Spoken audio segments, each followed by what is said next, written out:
real Kyper and Bourne on Sportsnet 590 The Fan.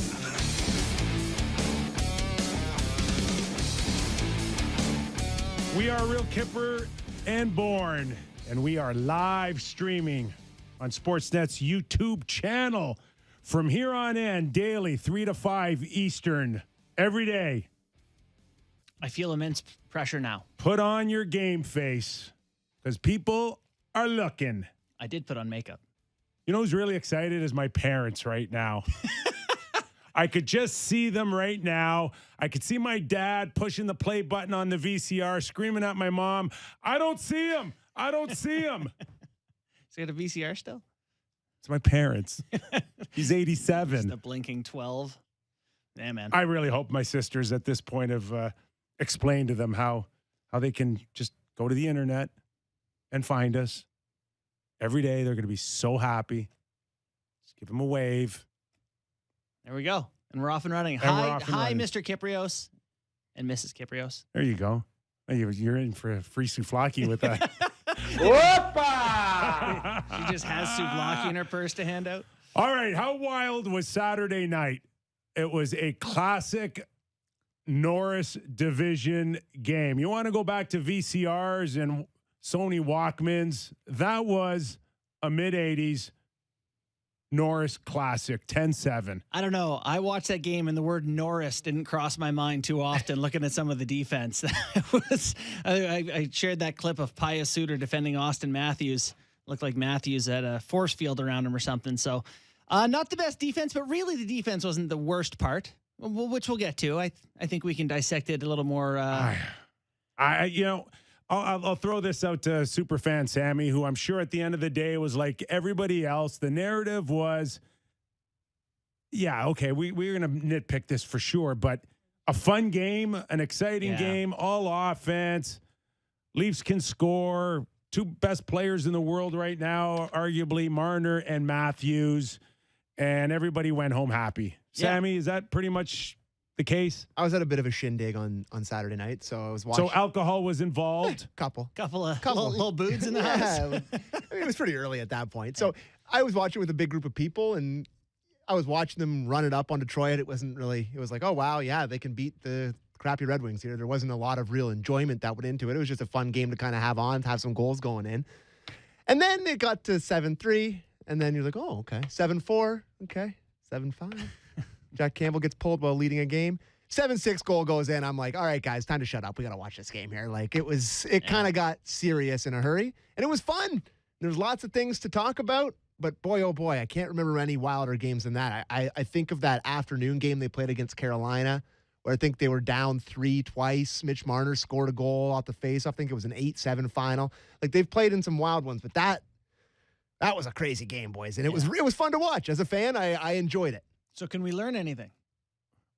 Yes, we can learn a lot here. Okay. And the narrative on the conversation changes whether they won or lost.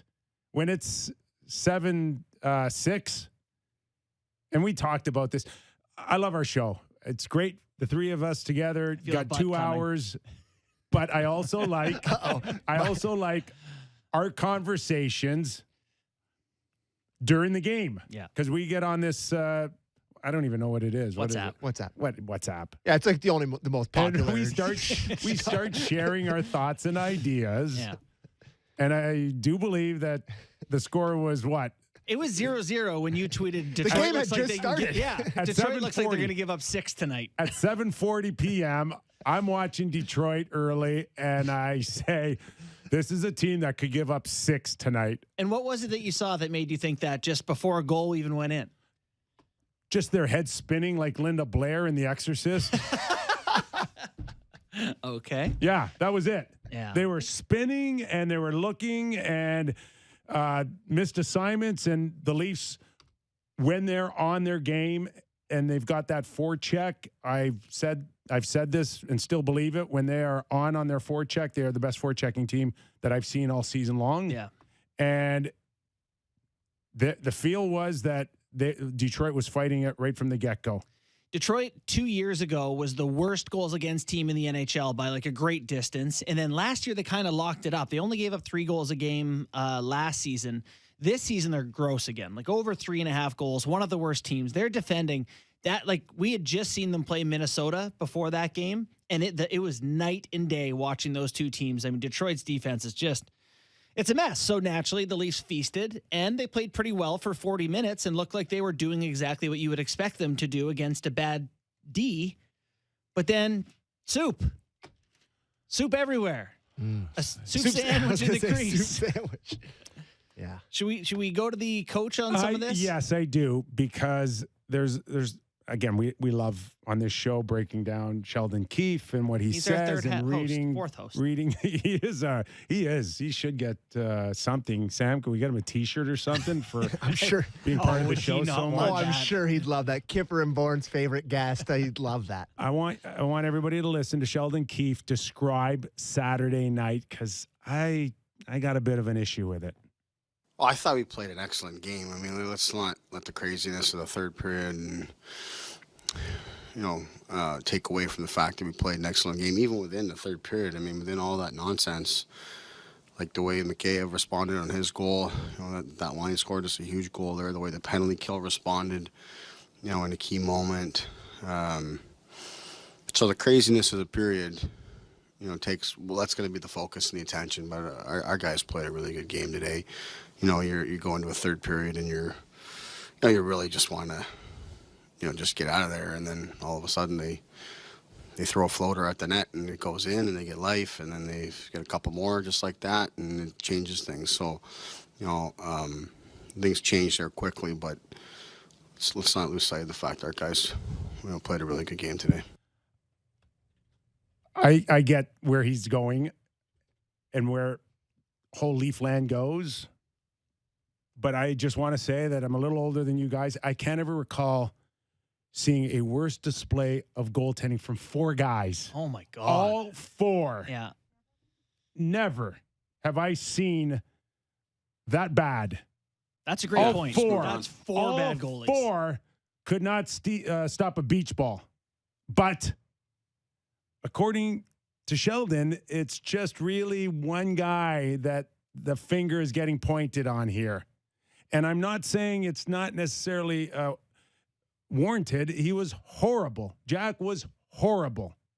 But for Sheldon now to tell me that was an excellent game, and to use the term craziness and nonsense and floating, is just pointing the finger at Jack. Yeah. And I don't like it. It's about time he pointed the finger at Jack. Jeez. They're so careful with all these people and all their emotional situations and, building up Nick Ritchie after every time he has a good shift. Can we not say Jack stunk? Jack Yes, stunk. you can. But you can also say that the guys in front of him stunk in the third period. No, don't give me Every chance went in. Don't give me Every chance went in. They had what? No doubt the puck was in their end a lot more than it was in the first 2. Okay. But that's natural. No, you're it's up not You're up natural. 7-2 going into a third period. Any hockey game that's ever been played, there's a letdown period. You can't coach that letdown that's period. a load of crap. No, you know it's when not. there's, you know what we've been talking about letdowns? Last 3 games of the playoffs in the first round. That was your letdown. That was the take your foot off the gas pedal, no killer instinct, and let those guys come back in the game. Hey, Matthews, Marner, best line in the world, best players in the world, they stunk that first shift. They were horrible. They iced the puck. They came out with no urgency. They didn't send any message at all on that first shift. He takes them off the ice. He puts Tavares on a face-off, and he loses a draw, and all of a sudden the goals start coming in. They had no killer instinct to finish it off. And I'm not saying that the finger isn't still pointed at Jack Campbell for letting those horrible goals in, but that team came out with no sense of putting your foot on the snake. So you want them collectively to say that, okay, we all kind of let it get away a little bit here. Thank you. But it's What? I know a killer instinct. There's all these things that Leafs have done in the past where it's like all these demons. I understand that. But most teams that go into a third period up 7-2, the first few shifts of the period, something bad's going to happen. You need a save. Like you don't have the killer instinct when you're up 7-2. You're waxing them. You're absolutely. Like, there was a beatdown. There was no comparison between the two teams. The Red Wings didn't belong on the ice with them for the first two periods. Then two brutal goals go in, and they're like, "Oh my God, we get like." I have a tough time faulting anybody other than the goalie for what naturally happens in a big blowout hockey game. So now you're on your heels. It's 7-6. You are scared. They're after you. Mm-hmm. And Cuthbert and Simmer did a great job, by the way, of Boy, they were portraying awesome that. on Saturday. It was a great game. It was fun. I'm not saying it's not fun. Yeah. But that's super fans' side of it. I'm on Sammy's side for a second there. Right. I want to go back to the hockey side. Yeah. 7-6. You're feeling it. And McCabe scores this goal. Yeah. It's 8-6. You give it this one right here. Phew. Okay? Can we quickly talk about that goal, how Detroit didn't challenge it? Just a second. 8-6. Breathing room. A minute later, Morgan Riley pinches in the neutral zone. Why? Like, come on. Yeah. And then you've got. For me, though, they had numbers, Skipper. They had numbers. It wasn't like it let a 2-on-1 go the other way. You had nothing. It's a 1-on-1 where Raymond shoots it through Razik's chest. You had Austin Matthews skating backwards throughout the whole neutral zone, and then you got the lily pad sitting in the middle of He's a human. the hash marks, watching Raymond come in 1,000 miles an hour. That's not how you win in the playoffs. I'm sorry, but the pinch was unnecessary. This goes back to Sheldon. Hey, Sheldon, what are you telling them in between the second and third? We've got enough goals. I don't want to see one pinch. I don't want to see one guy get caught. High man, I don't want to see any of it. I want you guys to shut the door. What's hard, I think, is that the way that they want to defend in general is aggressive and skating forward with the other team. Like, a lot of times they have the weak side D in the neutral zone skate across the ice to cut guys off. I think they naturally defend a fairly aggressive way. Doesn't work. Well, I think it's Doesn't hard work. for them to toggle, and maybe this is a good point that you need to have a backup strategy, a way to play. It doesn't seem to come natural to them. But it worked on Thursday or whatever it was against the Wild when they shut it down. Listen, it can work for sure. I'm with you that I think that obviously this comes down to goaltending. They didn't play bad enough to blow a 5-game. The Wild had some good looks. For sure. But they didn't play bad enough against Detroit to blow a 5-goal lead without the goaltending being straight up atrocious. Well, hold on. Let's listen to Sheldon's comments on Jack, and we'll continue in on this. It's hard to say. I mean, he's got to be better. That goal to start the period. It's a nothing play. Really, it's a routine save that that he can make. There and he doesn't, and then it kind of snowballs obviously from there. So that's a tough one there that he's got to have, and he will have. Like I said, key for us is to just take the positives out of this game here tonight. Feel good about the fact that we pushed back and got the win for both Peter and Jack, and those guys, and Jack in particular has been there so many times for our team and done a great job for us, and we had to do a good job for him here tonight. So both those goalies, in particular Jack, washed this one here today, and I guess no pun intended, but we'll go off to Washington and move on. So I think he was more charitable to Jack in that one. He said he will have it. I guess Jack will. He right? move on. He never fully buries Jack. Yeah. He always couches the bury. Like, he always comes back and says, "Oh, he needs to be better," but he will be. This is like we know he will be. when my son hits my daughter, and I'm saying to her, "He's not going to hit you again," just hoping it's true. But he will. He might. I see more oil being leaked outside of the crease. That's all. Yeah. Saturday night. Yeah, that's Just fine. That's parts of their game that I've seen all year. A little The sloppy. gap. That seventh goal is a really good example of the things you're talking about. A little too aggressive, a little too deep gap. The forwards way up there, and they love their stretch long. They want to score off the rush. Yeah, they scored 10 times. I know I get your point. It's not a reliable way. Even Makheyev's goal, right? It was like it's up the wall, and it's the 40-foot, hit him with speed, going down there. They scored. And they scored. Yeah. Nylander's first goal. Like, just you see where he is Yeah. and where the puck was. Way up the rink. Loves his cherry picking goals, doesn't he? That's great. It's all great. It's how they do it. It's how they get there, Yeah. whatever they are, third in the league yeah. in scoring, or, you know. Kipper looks through It's every okay. lens of playoff lens, which Yeah, is I know. fair. You know, that's Well, a that- goal you're getting in the playoffs. No, you're not. Right, hanging out in the red line, waiting for that long break. You might as well score against who you're playing against, though. I don't know. I don't know. I've struggled with this. I've gone back and forth on that game on Saturday night. Can we learn anything from that game? Because Keefe says it's a wash, or throw it away, or on to Washington. You know, you don't think about it. One of those crazy games. But it doesn't happen to the Nashville Predators that they win 10-7 and have it. It doesn't. It doesn't happen to, and that's a random team I picked. Doesn't happen to Dallas. It doesn't happen to the Jets. Like, it's the Leafs, and it's the Leafs who can score 10. It's the Leafs who can give up 5 unanswered at the start of a period. So it doesn't feel like nothing to me that it happens to the Leafs again. But it does feel like I shouldn't overreact because the goaltending is not going to be that bad. And if it's that bad, you're out of the playoffs in 4 games. Okay, let's carry that conversation here. Okay. What is the conversation Sunday and Monday between Brendan Shanahan, Kyle Dubas, and Sheldon?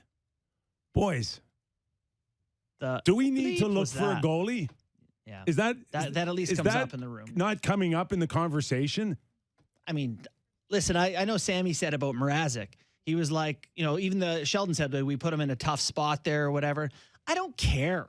Like, I don't care that he's like, oh, you asked the backup goalie to play in the game? Oh, what a tough spot. Heaven forbid they ask you to do your job. It felt like he was in the press Like, box and he had to yeah. get dressed or Yeah, something. like, the He had his spot was gear you're a on. goalie, and they asked you to goaltend. Maybe he thought he was the Zamboni driver. Well, yeah. That's a tough spot. Yeah, it is. And so when one hits him, it goes under his arm off a rush, and I thought Mrazek was no good too. So I even read an article today, Terry Koshan, good writer, and said, you got to give Mrazek some run here. I don't know. Neither guy looks like they deserve any run, but you got to keep playing until someone gets to play, until someone's the guy. And we are now 3 weeks to the trade deadline. Mm-hmm. Like, They're not trading for a goalie. One of these guys has to figure it out. That's it.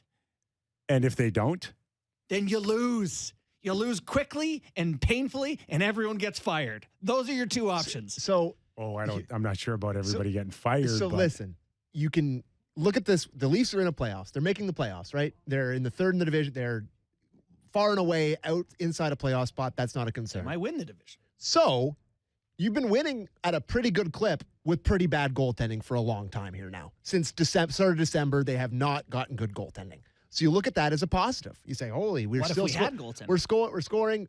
Jack Campbell showed what he can do at the start of the year when he was one of the best goalies in the league, if not the best goalie in the league. Peter Mrazek has had flashes over his career. We just need one of these guys to get hot at the exact right time. And that's what they're going to look at. And there's they no will. way and 16 other teams are having the same conversation. Yes. Yeah, so exactly. So, their first round matchup against maybe the Florida Panthers, they can't get a save right now either. 8 are going to get burned really bad because they didn't cover themselves in net. Question is, are the Leafs going to be one of them? Do you think they should be? I don't know at this point. All I know is one thing that's been consistent despite Jack's heroics those first 37 games is that there's a battle going between his ears constantly. Yeah, that's real. And that's real, and that's never really left him. I tweeted that after the game. I was like, when a guy who goes after he gives up one softie goes in the press and says, I'm the worst goalie in the world, I should have had that. What happens when you actually play like this? Like, how low is his emotional state after a game like that? I'll be the first one to say that I didn't see his game falling off this badly. And I think it can turn around just as quick. I said it publicly. I said it. He's going to be fine. I still holding on the 940 save percentage is unrealistic, but his game will not fall off that quickly. Has it? To Sammy's point, since the December 1st or whatever, he's an 893 save percentage. The team is 11-4-3 in those games. Like, they're still winning with him. 893 since December 1st. Sorry, the split is first 18 games, last 20 games. 893 in the last 20 games. Nobody's not believed that this team can score themselves out of trouble. Right, which is why you should believe here that there's It won't work in the playoffs. That's why. scoring out of trouble. Yes. Yeah. Yeah. Outscoring your mistakes. Well, you know why it won't work? Because the second line is not better than the next team's second line. They're not better than Tampa Bay's second line. They're not better than Florida's second line. No. They're not better than your own third line. Wow. I mean, I can't even argue that right now. So that second line with Tavares and Nylander, it's not working. They just can't play together anymore. Honestly, it's been 3 years and 3 years together. So tons of sample. They're +2. I don't care what you think of plus minus. If your second line makes $1 bajillion and plays that much hockey over 3 years, +2 is not good enough. This season, they're -5 as a line. So they are getting outscored by the opposition, and they are often put in generous positions. They start in the offensive zone. They don't see the best defense, and they are not winning those minutes. So, there are plenty of sample size of like Tavares with Marner. There's really good. Marner slows it down, right? Kind of Tavares' speed. But Tavares and Nylander have had enough run that it doesn't work. It doesn't work. So I don't know I'm not proposing a solution. I'm putting you on the spot right now. You got to throw me at least a couple of solutions here. Let me ask you guys though. So there's what do you do? You can't break up the I'll give first. you one. Can't break up the first line because the best line in the league. No, maybe Bunting's so good you throw him, give him a couple of shifts with Tavares, double shift him, or bring back Marner for a double shift. I know. I kind of thought about this too. Like the right fit there is Bunting. You have to make getting Tavares out of this thing a top priority. You said this in our group chat. What does it say when the guy making that much money and your captain is the guy that you need to pick up? Oh, maybe he needs caution. Maybe we gotta get him a 10 winger. goals, and Tavares was zeros. How does the he line feel? was zeros across the board? Willie Willie had a goal, but they were even. They've lost any type of identity that they've had. There's nothing there right now. No. Willie's a rush guy. Kerfoot's kind of speedy too. Tavares is kind of your grinded out guy, but the two of them never connected on any goals where you're like only Willie and JT. Here is the solution. Oh boy. It's a trade for a real winger for that line. They need the smelling salts. Pick me up? They do. You look at that left wing and Kerfoot's actually been good. Like he's been very good this year. He's not what they need. Top six. He's not what they need. And if push playoff guy, and that's when the JT Miller conversation comes back in. The Philip Forsberg stuff comes back in. Listen, now you're scrambling. Now. But I understand the need for a new winger. I've lost track. They need a top 6 forward. They need a top 4 defenseman, and they need a goalie. Yeah. What else can we throw in there? Locked it, coach, though. So just to add to my thing on Tavares and Nylander, over the last 200 minutes, which is 17 hockey games, they've been outscored 19-9 when they're on the ice together. This is a team that's trying to win their division. Those two guys, we know how much money they make. We've got an issue here. It's an issue. I know they just won 10-7. I know they're winning, and I know they're very good. I understand all those things. But if you're going into the postseason, the way this team has built, you've been saying, we have an advantage in that we have 4 stars, and their best guys are going to try to shut down one of our lines, but good luck stopping the next. Well, I know they can get hot. They can get streaky. Maybe it'll happen at the right time. But so can you split them up, Kyper? You love Kampf and Kasha together. Can you go with Kasha on the left side, Willie on the right with Kampf? Can you ask Willie to play with the guy who plays defense and Kampf as a centerman? Can you do that? I don't know. Yeah, you got to shuffle the cards. You gotta. They need to find some other solutions because these two guys are not the answer together. You shuffle up the bottom. You don't touch the top line. The top line, you're winning every. Only argument you're winning every game. So much. I am okay. No one's saying that you got to split them up for 60 minutes, but you got to give Tavares a couple of different looks. And the one thing over the course of Tavares's tenure is he's gone back and forth between Marner and Nylander over the years. Yeah. They loves playing with Mitch, though. Well, who doesn't? No, I know. Yeah.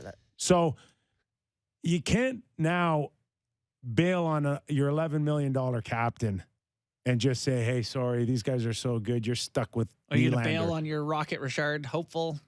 I don't think it's a bail. I don't think it's a bail if you give him some different looks. And he is arguably the best player in the world right now. Make your adjustments. Whoever's coming on, make them better. With Bunting, when he plays with Matthews and Marner, that line controls 73% of the shots, which is unheard of. It's unheard of. It's the best in the league by 10 miles. So, Sammy, could they be so good that you could borrow from that line and still have a great first line? I think the argument, which I think this what we're talking about is completely nuts that we're even considering talking about breaking up that top line. So let me just put that out. You can't win with one line. You can't in the regular season. You right can be now, entertained during the regular season, but you will be golfing with them, Sammy. That could be the worst thing. Anyways, I understand this from this perspective, talking about breaking up that line, which I do not want to do in a million years. But if you look at it and you say that we can always go back to that because we know how good that is. Mm-hmm. That's sitting there. Keefe can be like, we have that top line that we know produces at an elite level. So now maybe we can, just throw Marner down with Tavares for a shift. Try Willie here. Try this there. I really do think that would be what they would look at. Maybe. But I don't think they should at all. Maybe this is the chance to put Willie in Willie in Bunting's spot. So Nylander with Matthews and Marner. Bunting with Tavares, two guys who could dig it out and scrap it a little bit, and Kerfoot with them. You like Kerfoot, Tavares, and Bunting? I do. I just think you're just going to have to wait for them to get out of this slump. And I don't know how long it's going to take. The best thing going, though, is that they have that top line. And, oh, my God, were they good. Mitch Marner. Can we talk about that? Yes. He's been touched with a bit of the flu bug, too, hasn't he, Tavares? Like, maybe. I hope so. Give him a night off. I hope so. I don't mean that in a mean way, but that would be great to know. Give him a night off. Let him reset himself. Even if he's not, just like he's got a flu bug. What was Sheldon saying that he wants Campbell to get reset, or give him a chance to kind of regroup? Give Tavares that chance too. I like that. Yeah. No, I agree. But yeah, let's talk about that top line. Yeah. Thoughts. Bunting. When you talk about like a Bunting compared to a Hyman, and now everybody, social media, boy, oh boy, we made the right decision. And, in a perfect world, it would have been great if they could have kept a Hyman and had Bunting as well. Well, sure. Because Hyman's a guy that maybe Tavares could use right now. Having good players is good. But in saying that, if you were to ask Marner and Matthews under truth serum, who would you rather play with, Bunting or Zach Hyman? I think they'd pick Bunting all day long. Isn't that wild? And it's nothing against Hyman, but it's everything to do with how I think Bunting can read and react, and just a higher IQ when it comes to puck play. Yeah, he sees and getting in the right offensively place at the right time. And that to me, I think, has been one of the frustrations over the years. Hyman played really well towards the end. Yeah. But early, when they played with Hyman, they were frustrated because of the dump and chase and the inability to hold on to the puck a little longer, have more patience, get in the right place at the right time. Bunting can do that with these guys. Yeah, I think of the way that Zach Hyman gets it done. And let's say he's got the square peg in the round hole. He will bang his head against it until it goes in. It'll just you just force and muscle and effort every way. But, Bunting is cunning. He's creative. He's devious. He's a thinker out there trying to draw penalties. He is a thinker. He really has a great hockey IQ. And you've mentioned a number of times that he's not the bulkiest, and it may come back in postseason to be an issue. But he weasels his way to the right spots. A goal and 4 assists in how much ice time? Oh, yeah. How much ice time you're listening to this? How much ice time do you think Bunting had against Detroit? All the minutes, massive. 13 and change he played. Mitch Marner played 15 minutes en route to 3 goals and 3 assists for 6 points. What an 4. What's that? 3 and 3. 3 and 3 for 6. No, 4 goals and 2 assists. 4 and 2. Yeah. My bad. Yeah, just to 4 be and 2. 4 and 2. Don't rip him off a goal. No, my bad. He's actually, fun stat for you that I don't know if we mentioned this before the show. Since January 15th, Mitch Marner is first in the NHL in goals. He has scored more in the last month and a half in the NHL than any other player. 6 points Saturday night. Yes. And he can't get an NHL Star of the Week. What a loser. Yeah, What's he but done Matthews is first. Matthews is first. Uh-oh. JT Miller second. Stamkos third. Matthews leads the league, or Marner leads the league in scoring since, what did you say, mid-January? Yeah. Yeah, I'm sorry. Have they announced the unappreciative stars of the week yet? What did Mitchie have over those 4 games that Matthews had 9 points? I honestly don't know. I'm not. Probably 10? A lot. 9? Same as Matthews. More, maybe. Let's see. Old Mitchie on a run here. He hit 6 on Saturday. How can he not have 9 He or had 10? 0, then 1, then 2, then 6. So he had 9 points over 4 games, just like Matthews. Yeah, I can't get a star, though. No. We can't give 2 Leafs. Then they'd be like, oh, Toronto bias, Toronto bias. Should have given it to Bunting. Okay. But we should listen to the for coach on that record, line. Okay, go to Sheldon. You sure? Yeah, we'll pick up after All Sheldon. right. Let's Sheldon talk about the top line. Yeah, that line was, like you just said it there, I think pretty much unstoppable tonight. Great to see Mitch, get some goals there again and start heating back up. Yeah, that line was outstanding. But again, I thought each line contributed greatly today. Yeah, just Willie gets us started in the game, and then the guys rolling pretty good from there. So Yeah, he liked them. Yeah, but it's kind of funny at the beginning of the year, and it's been going on for the last little while. I made a point of saying earlier in the season that, there seems to be 2 camps with Leaf Nation. You're either like pro Nylander or you're pro Marner, but they don't like each other. And one camp thinks that they're better than the other, and one should get traded and the other one should be staying. And now you watch it, and I mean, Nothing's changed. When he's gone, right? No, everything's changed. Well, nothing's changed about that. People still feel like Team Marner and Oh, Nylander. really? Do you think that now is everyone Is what's not changed? Marner way better than Nylander? Well, yes. Like but there was a sense that it was almost one or the other. Yeah, I see. In the early, Do you know what I'm saying? Yeah, in the early going, you could make the case like, oh, Willie, he's the better of the two of them. Yes. He's fair. Yeah. And now come on. It's right. But in fairness, this is what you pay for, right? And he's been all of it. He's been worth it. That's why Marner makes $4 million more. I'm always so scared of starting the conversation again that we had the one day on the show. Which one was that one? The 30-minute Marner conversation. Oh, yeah. I'm afraid of launching it every time I bring up Marner. Because it's a whole... He's just layered like an he onion. has gone to another level, though. Yes. Right? And Matthews will continue to get his credit, and probably with legitimacy, there's is Matthews as good as McDavid or even better or having a better season than him? Like, that's a legitimate conversation now. Yeah, Matthews is Right? ridiculous. It's ridiculous. But the game, the skill level and the way sometimes it seems so natural or easy to him. Mm-hmm. I don't think you're going to see a Toronto Maple Leaf. If you're a Leafs fan, I don't think you're going to see someone play better hockey than Matthews and Marner are this season for I don't know how many years, 20 years? Like, when these guys are prime age. Like, what are they, 23 and 24?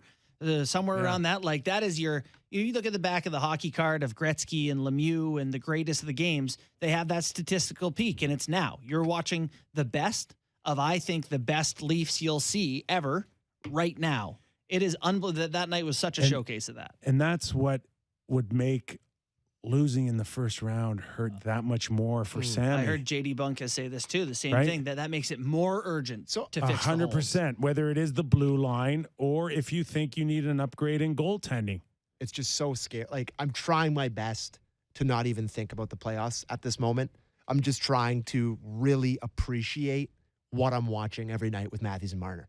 It's outside of my wildest dreams what I ever could have imagined being on the Toronto Maple Leafs. So I really do try to separate it. But in my deepest, darkest thoughts before my eyes close at night, the first round stuff really does cross my mind. Of course. And what goalie is going to make you feel better about that? Like, who are you going to bring in here and you're like, oh, well, we got Linus Ullmark. I don't know. I just said a name. But, like, whoever it is, like, it's a goalie. Who do you feel comfortable with that isn't named Vasilevsky? Yeah, and it's going to be tough It to beat him is. 4 times out of 7. It is. Bobrovsky, come on, like You rather have him? No. If I get you, no. No Bobrovsky. You want Bobrovsky or Campbell? Campbell. I'll bank on Campbell's first 35 games. Yeah. I think it's real. I don't think it was a blip by any stretch. Leafs scored 10 goals with 0 PP goals in the game for the first time since 1947. 10 even strength goals. Well, shorties too. Oh, that's right. Yeah. How many? 2? The Kasha one was a shorty. Yeah, just Kasha. Oh yeah, the drop to Marner was even strength. Yeah. Bunting with the replica drop on the pursuit. The pass that Hronik Yeah, sure. made to Spring Bunting His best assist of the night. could have been one of the worst decisions in hockey history. He was looking right at him. He tried to saucer it across. Go ahead. It was one of those rare games where you could watch an NHL game and really feel like, wow, there were some bad plays. Like Hronik's pass there was bad. That Suter defense that I showed you was just atrocious. The goaltending, the Mitch Marner first goal that goes in past Greiss. Greiss was maybe the worst player on the rink of the whole lot. A lot to choose from. Yeah. Rent a goalie. Both teams It was were like under. the guy who left They're Sammy's looking to game last week. Rent a goalie. Somebody should have left Yeah, he would have left. Saturday night. Well, I love my favorite thing is when the goalie gets pulled, they put in the other guy, and then the third period starts. It's They're like, the other guy's back in. It's like that's how you know it's going bad. I mean, I had a thought after Mrazek gave up the 7th that Jack might want to imagine stretch again. they call it the Keenan. March 21st, trade deadline. It's sneaking up, guys. I got to think. Tomorrow's March 1st. I got to think between now and maybe as early as next week, Kyle and Jake Muzzin are going to have a conversation. How about that's the first mention of a D-man on this show, and Muzzin was out, Dermott was out, Brody played the left side. Quickly before we go to break, before we get to Simmer, who was on the call for that amazing game last night, on Saturday night. Nick Robertson, we can get deeper into it. We got so much more. But how does that play into a potential top 6 conversation is that a smelling salt situation to inject him on the left wing there? Mental talk. Absolutely crazy. Okay. But I look forward to the end of the show and we have an open block. It's good to tee that up. Semi. All right, like you said, Craig Simpson, former NHLer, Stanley Cup champion. He's going to be coming up after the break. And Alan May, let's not forget, they got Ovi and the Washington Capitals tonight. It's up in his life much? No. Anything? No? Nah, Cool. quiet. Cool. Okay, all of that after the break. We are YouTubing it, live streaming, Sportsnet channel, and on the Fan 590, Real Kyper and Bourne.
is Real Kyper and Bourne on Sportsnet 590 The Fan.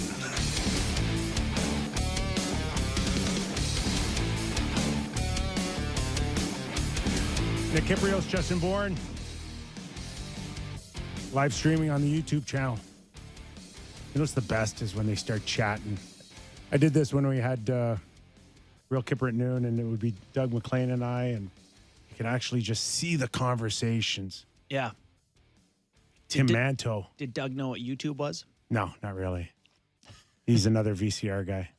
Sony Walkman. Tim Manto. Leafs are too top heavy. It's just the comment. I mean, Like we could talk the I next agree. half an hour on agree. that. How do you fix it? We can bring in Craig Simpson and ask him. Simmer, the YouTube chat. Leafs are too top heavy, but So do you split up the top line then, Kip, and try to spread it out? Is that what you know, let me ask you something. You know, as a top winger, you've been used to, you know, a lot of your years. You get the top centerman. You know when a guy's going, when a guy's not going. You've watched Tavares from your play-by-play booth. Like, what does he need? Is it a shakeup? Was that something that helped you when maybe your centerman was struggling? I think at times you always think the coach gets to a point where he's either given you more ice time or maybe he's held you back a couple of times to maybe get you irritated, see if that gets you motivated. But at some point, you usually find that you got to maybe mix the line a little bit. I thought the fact that last game having to make the change because of the, Engvall being out, so Kerfoot goes down, Kasha has a little bit of a different look there. Might have been able to get something. I mean, it got Nylander another goal, which got him, on a little bit of a run when he's been struggling. But there's no question that every player is going to go through those stretches where your confidence is down. I thought even John, I think it was 2 games ago, was asked after about some frustration after missed shots. And he said, yeah, I got to curtail that. And that's a wasted energy and it doesn't help. But it's human. I think you're used to the puck finding its way on your stick or getting a good chance. And, you go maybe 4 or 5 games without a goal and then bang, you get one and you're feeling good again. So this is one of those long stretches, the 3rd longest stretch of his entire career. And so that you press a little bit more. Your confidence is definitely not there. I think I made the comment, watching the Matthews line and even Marner now, Marner had the ability to shoot before, but now in this stretch that he's on, when he's got the puck and he's in a dangerous area, he's not just shooting. He's got the mindset that he's going to score. And that's not a different person. That's just a different confidence and character of yourself and understanding the role that you're on and the run that you're on. There are times when the net just looks huge and you can't believe, you didn't score when you shoot it. And on the flip side, Tavares had a couple of quick chances in the slot that he had to readjust the puck a little bit. So maybe it took an extra second. And instead of getting a good shot away, he got one with a defenseman's stick in the way, so it didn't get there, or got deflected, or one that he didn't put it where he wanted to. And you can just see it physically in the way the guy is moving and reacting, the difference in those 2 guys, just as an example of how one is free-flowing and not thinking and just reacting, and the other guy's, got a tight wrist on his stick and trying to create something but not doing anything easily. Yeah, you're talking about the mental side of the game because it is. You can see the extra half second he seems to be taking with the puck. Yeah. We were keeping on we were discussing the Leafs' mental side of things, I guess, coming out for that 3rd period. And if they played differently or worse, how much do you assign the Red Wings coming back on them to strictly bad goaltending versus the way the Leafs played? I think the bad goaltending starts the onslaught, right? Like, you get the goal in the first minute, that should never be a goal. So, okay, that rattles you a little bit. It's human nature. You got a 7-2 lead. That's hard to keep the intensity you had in that second period when everything was clicking and everybody was scoring and you had the puck the whole time. You go in and it's like, okay, this one's over. So I do think that the goaltending plays the part in giving a little bit of oh, God, I can't believe that one. Oh, that's 7-3. It's no big deal. And then you get another one that's not great. And now you've got the double whammy of your goaltender is fluxumed and his mind is rattled and spinning. And now the Red Wings are going, there's nothing to lose now. Let's giddy up and get her going. So I think I really liked the comments by Sheldon after the game. And it would have been an easy one to focus on the bad things that happened in the third. And it probably wouldn't have done you any good because every guy knows, that was a unique and crazy period that happens once, maybe every 5 to 6 years. And instead, he focused on the reaction of Mikheyev scoring just a huge goal to get the momentum back. And then at a 8-7 time in the game, you get a penalty kill that you have to have, and the Killers do an excellent job. And then Kasha scores the shorthanded goal. And so I really thought, as a player, you get tired of listening to the same thing from the coach. And coaches always have to be aware of what their messaging is because over 82 games, it'll drive guys nuts. And so you come out of that craziness, and the end result is you got your 2 points. It doesn't do any good for the goaltenders, not only their averages, but their mentality.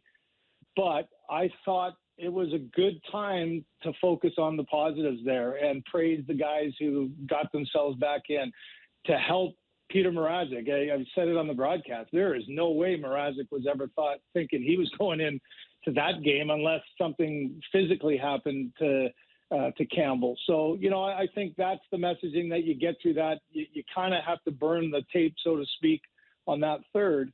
But you learn another lesson that you survived it. And a couple of key times in the game, your team responded with what you needed. And that was a big play.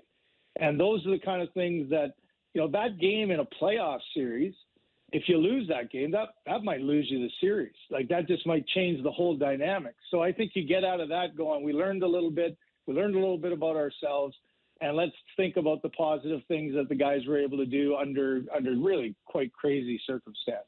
We're talking to Craig Simpson, Stanley Cup champion, Hockey Night in Canada analyst. We know Mrazek will go tonight against the Washington Capitals, and possibly the feeling is that you can go back to Jack on Wednesday against Buffalo. But there is a third option, and it's 3 weeks before the trade deadline. Is there a conversation right now amongst Leaf management on whether or not we need to explore other options, or are we absolutely married to Campbell and Mrazek right through the end of the season and the playoffs? I think there's no question that you have to stick with what you got. Just look at the situation with not only cap, but time. You've invested in Mrazek. You're trying to get him now into a little bit of a role to see, he might end up being an option come playoff time as well. But I don't think it's reality to look around. I mean, this talk, I live in Edmonton, as you guys know, and this talk's been going around there basically all season long. And even though they had, much greater exemplified troubles in goal, you're still looking at, okay, who is that person? And who's going to be the one that's going to be better than Jack Campbell when Jack's playing his best, or the way he was in the first, 17 games of the year? And you still don't totally know. You know some historical numbers from Mrazek. Like, look at how good Mrazek was in Carolina at the end. And, you might get him on a hot run that gets you through a stretch where maybe Jack falters for a couple games. So I don't think it's realistic. I understand the discussion, but when you're trying to juggle cap and maybe get some relief from Muzzin on long term, I think you still have to look at your D, or as whoever you were saying was typing in, a third line guy that might be a reliable defensive player and a guy who can chip in goal wise. Craig, one thing we haven't talked about so far is what'd you make of Nick Robertson? First time he's been in a regular season game for the Leafs. Did you notice him at all? No, it's a tough game for him. And obviously the third period would have been a time in normal circumstance that you could play the heck out of him, right? With a lead that the way they had. And then all of a sudden it went sideways. So I don't think anybody was playing sort of, okay, let's see what this kid's got mode. In the third, it just got all thrown into the blender, and it's like, let's just try to survive this thing. With that being said, I thought in the third, he did what he had to do. He wasn't the cause of a lot of panic in his own end, and coming in that the hardest part is being an offensive-minded player, and you're playing in a fourth line role, albeit, you can trade the puck with Spezza. He can make some plays. So it's not like you're playing with a guy who doesn't know how to play offense. But that, as Nick, we've said it so many times, that fourth line, that first shift of the game is just an enormous one. Like, you have a good first shift, you're getting the second one quicker. And if you have another good one, then you're into the game and the coach has faith in you. But that's a tough way to play, and that's a tough way to play for a young guy getting in. So with all that being said, I thought he was fine. I hope, he gets a chance to play again today and maybe a more normal game, and he can get a sense to see if he can make some plays and, be conscious with the puck and not be turning it over, but show the skill set that he has. And that's, I think, ideally what they need to see a little bit more of to know what they have in the young player. Well, just listening to you and Chris Cuthbert call the game, it was a lot of fun. I can't recall your exact line, but it was like, this is what you love about sports. And I kind of chuckled when you said it, because I know there's super fan Sammys out there going, I don't like this about sport.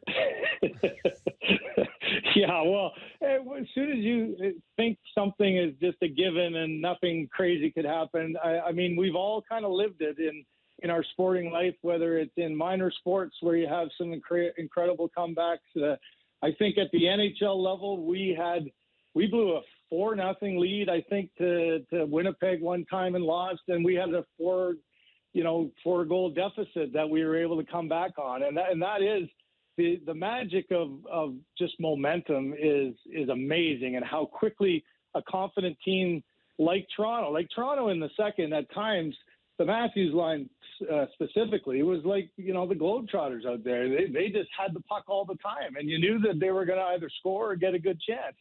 And then you come, 7 minutes later, and you're 3 minutes into a blowout game, and now you're back on your heels, and you're wondering whether this one's going to get away from you. So it's a great lesson, don't you think, from a playoff perspective? I know Leaf fans are all looking towards the playoffs. I was walking today and thinking of that.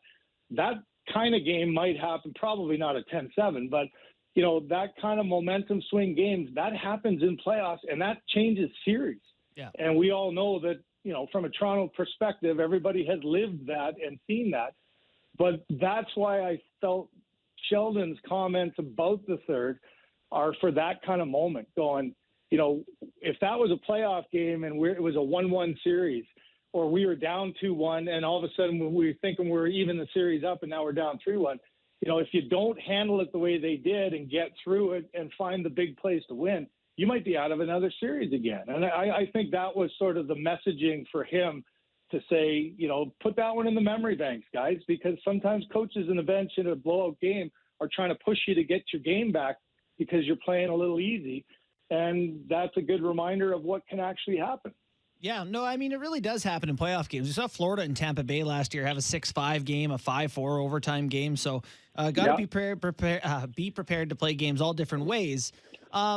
One of the big stories that we also didn't touch on was just the D was scrambled like a bunch of eggs. We saw Brody play on the left side, Liljegren with Riley. What did you make of the first look of that sort of mishmash decor?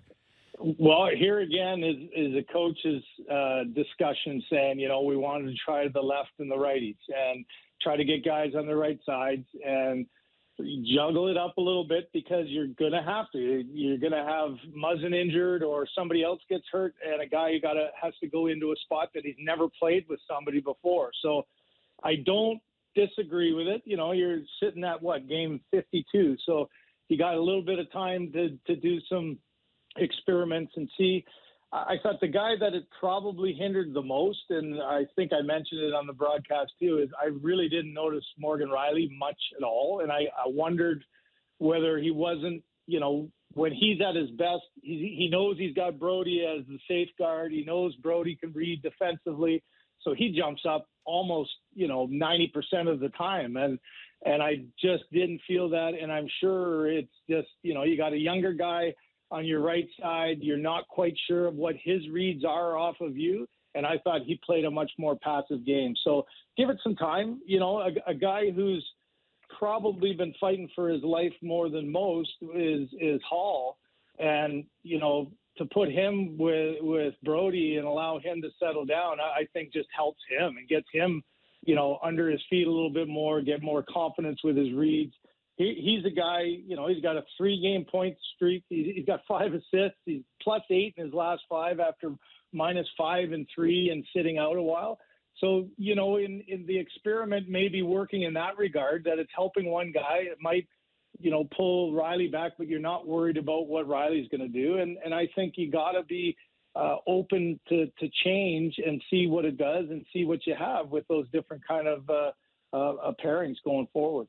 Craig, we know we got to get you out of here at the top of the hour, so we appreciate your time as always. Great stuff. Thanks for doing this. All right. You think any chance for a 10-8 tonight, maybe? Fingers crossed. That's fun. Okay. All right. See you guys.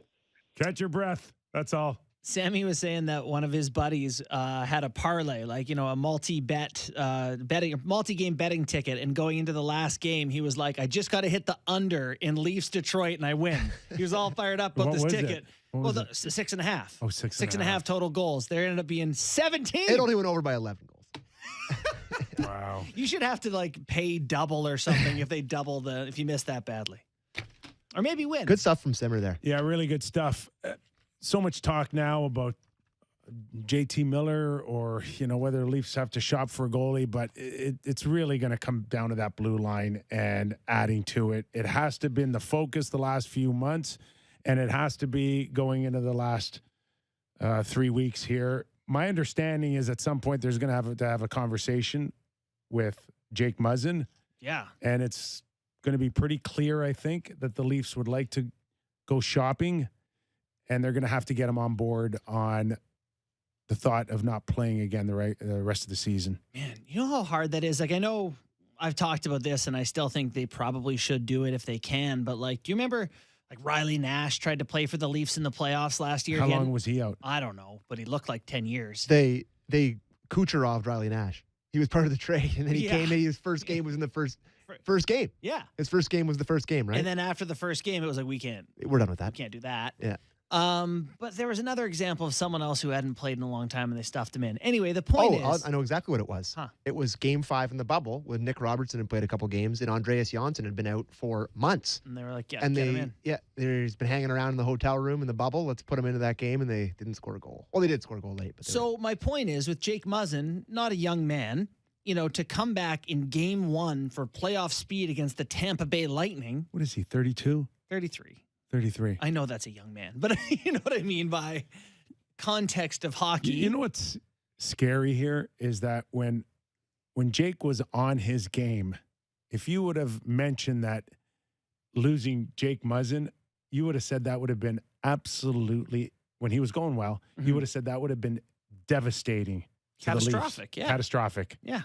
And now it's like, well, we don't want him back till the end of the play. They don't want him. They don't want him. The Leaf Nation doesn't want him. They want to go and replace him. I don't think it's that they don't want him. What? It's that Leaf fans, like myself, see other teams using their financial might, I guess, if you want to look at the Lightning, who have a great owner, and they used the LTIR to really bulk up their team before the playoff.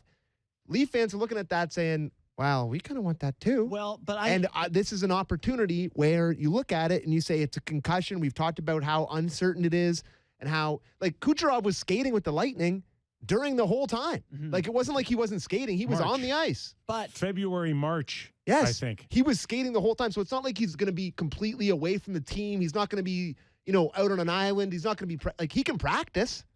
So but I think too. Go ahead, continue. I was say what works in the favor of wanting to do this is that the conversation isn't can we have Jake Muzzin tomorrow or get him back in 2 months. In reality, because of the concussion, he's probably not going to be available for 6 weeks. Right? He just missed a month with the last one. So you're talking about do you want him to play 2 weeks? Yeah. Or do you want 2 weeks of Muzzin or $5 million in cap space? I'm only. It's all hinges on how they use that LTIR. It really all comes down to that. Because it could be productive or it could go the other way. Here's the other option. 2 weeks conditioning stint with the Marlies. Get him playing. It's not perfect. Can you do that? You can. You can do that. You can do Yeah, you that. can. Let's do that. Why don't we do that? But that's why I'm here. I'm giving them good ideas. This is great. So he doesn't have to just come off of, bed rest or treatment or riding a bike. You can actually put him with the Marlies, let him get in 2 full weeks. Yep. It's not the best hockey, but it would get him. I'll tell you what, end of season going. AHL hockey, it'd be good. Yeah. Good pace, right? OHL? right? And AHL. and not have Did to. you say OHL? If I did, I didn't mean to. Not have to burn that space. You wonder how the NHL would look at that if the Leafs were playing in LTIR with some guy they traded for with Muzzin's cap space, and he's just playing. He's in game 11 with the Marlies or something. I don't know how that would work. Would he have? Well, they to, did it would with he- Mrazek. Could you play in the American Hockey League, or would you have to take him off LT? I don't know. We'll look into that. We'll look into that. Come on, I don't have all the answers. No, you have ideas. I came We're up with ideas a people. good We're on the radio. idea. We're not but Brandon Pridham. You should know all I know, these that's on me. rules. So let me ask you this: was when because they sent Mrazek down for a long conditioning stint when he was on? Wasn't he on LTIR? I think he was on LTIR when they sent him down. Yeah, I think he was. I think so. That's sneaky though. If you can If they can keep a weasel guy that. on that long term and yet still play. Yeah, Well, you're working him back. It's part of his injury rehab. right. LTIR. Yeah, sure, Sammy. Well, But- they're going to use it. But so they had to shuffle things around. Dermott had the stomach bug along with most of the team, it sounds like. And Brody on the left side with Hall, Liljegren on the right side with Riley. Did you have any takeaways from how those pairings looked? No, I didn't like. I just don't like giving up 7 goals. I think everybody stinks. Yeah. You're giving up 7 goals to a weaker team like Detroit. So I didn't see much intensity. I didn't think Brody had a good game. I didn't think. I think Morgan Riley was -2. I think. Yeah, him and Liljegren struggled. Come I on. thought. I got some flack for that because I said he doesn't look like a top pair guy. Which what? Sorry, anyone disagree with that out there? Morgan. No, Oh. Liljegren. I said, Oh, yeah. Liljegren. So like the first goal or the rebound goal, Liljegren standing right beside the guy, and yeah, Campbell. That's one thing, by the way, that that Campbell's not on his game was we talk about his freeze rate and catching everything. That first one, he spits right back into the slot, no good. But anyway, Liljegren standing behind a guy, gets beat out of the corner, like just too many moments in that game where I'm like, I get they're trying to see what this guy can do, and I get that you have to put him in these situations, but it's just. I don't know what the solution is because he's not in that role, and in the third pair, it's a little bit weird for me. So, Liljegren's a tough one for me. I wonder if part of that is a showcase the same way I think it may be for Robertson. Like, let people take a look at this guy in more minutes in a bigger spot. Well, we are all under the understanding that Nick Robertson is no longer untouchable. Correct. Yeah, Mm-hmm. I think That's safe to say. Yeah. Would you? Now, did you you read me some scouting report or something off Robertson, and can you share it with us? Yeah, so I don't want this to sound like gospel or anything, but just an opinion of someone that I know that watched the game just said that the style that Robertson plays in the American League is pretty me-centric right now. He's looking for the puck, he's looking to shoot, goes a million miles an hour and rips it off the glass and then chases it back to his own end and gets beat off the wall. Like, I think it's right now it's the name is big, and in Toronto when he scores, it's, get the highlight reel and call it, Sportsnet and put it on TV and all that. But I think it sounds like in a lot of these games, he's chasing the puck. He's slow with, making decisions. He's keeping it for himself. The report said could be a decent AHLer by the end of the year. And AHL's a good league. I know people don't watch it all the time, but like point per game there is pretty good. And Robertson's getting some points, but it's a big hockey world, right? You got to play D. You got to be physical. You got to get pucks in. I think the guy still has a lot to learn, and so that's what leads me And to it believe. could take another year or two Right, which in doesn't the line American up Hockey League. with their window, right? It doesn't line up. Not with the Leafs window, but it could Arizona if you wanted to package him for Jacob Chikrin. Yes, I think that would be good. But he's still, because of what you're talking about, like is an asset. His brother, 22 years old, is lighting it up in Dallas. He's 20. Give him 2 years. Well, I wouldn't put it past him, figuring some stuff out. But there's some figuring to be done, and it ain't happening this year. So, did we get your guys' opinion on his game on Saturday night? I feel like we didn't really. You asked Simmer, but what do you guys think? The same, pretty unremarkable for me. He played 9 minutes. he took the one Yeah. penalty, which all He right. can skate. He can find pucks. We know he can shoot. That but- seems to be the consensus. He wants to shoot the hockey puck. That's what he wants to do. I would say. Go ahead. Just far from being a regular NHLer. How's that? I would agree with both of your sentiments. I think he was flying around looking like he was trying to do something, for sure. Like he definitely had a burr in his saddle. He was riding around, flying around. Yeah. But I also think from what I saw in that game that he did look a year older. He looked a little stronger, I thought. I thought his skating looked better than in prior times that I've seen him. And if I'm an opposing GM, I think you could be convinced that there's something there to be part of a trade sure. package. Like, it's not like, I think his value to a lot of Leafs Nation has dipped a little bit from where it was last year in terms of what he's talked about. Like, I mean, you mentioned the Sam Bennett thing all the time where you were roasted for that potential trade. But I think that there is a world in which if you watched his 9 minutes or whatever on Saturday night, if you're an opposing GM and you think, there's something there for a potential trade partner. And by all accounts, in the American League, he's, they can't get him out of the gym type of guy. Like in a way that is maybe frustrating for people. Like, okay, time to get out of here. I don't think that there would be a team out there that wouldn't want to take on that project right now of a Nick Robertson. But it's at what price and where do you value him? Is he an A blue chipper, a B plus? Because those have rankings. I love that they've got him up here. I think he has 8 points in 9 AHL games. I could Google that quickly, but Is he a throwaway? Is he a throw in? No. I don't know. Wherever it is, it isn't where it was a year ago. Right. I think they would still consider him as close to a centerpiece. A prospect. I think he's close to a centerpiece of a trade. If Oh, that's God. what they're looking for. I think you're in la la land. I think you don't think that's what they're thinking when they're going into a trade? Who's their centerpiece then from a prospect? First rounder. Okay. The Leafs first rounder would be the centerpiece.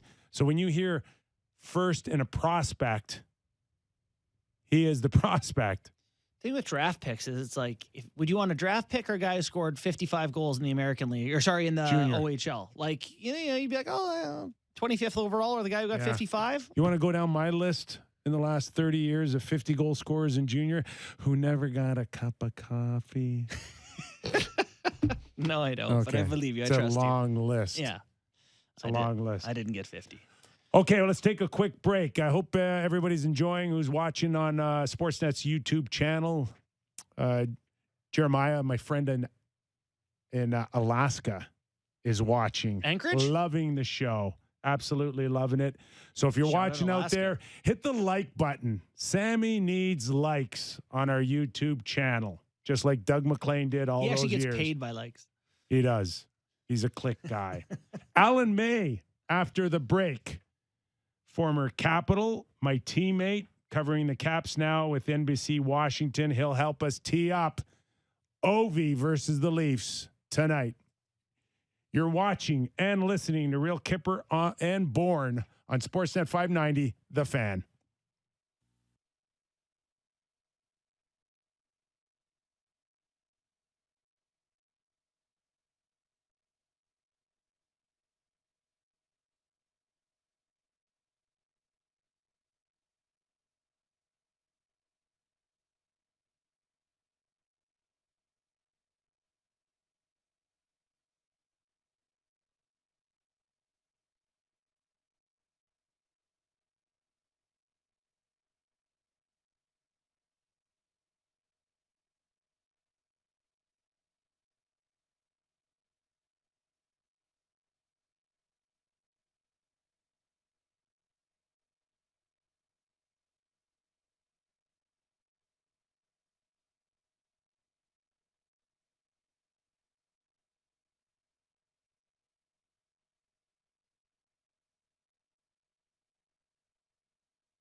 From the City News 680 Traffic Center, I'm Carrie Prunskis. Eastbound on the 401 at the 427, there's a stalled vehicle partially blocking the right lane.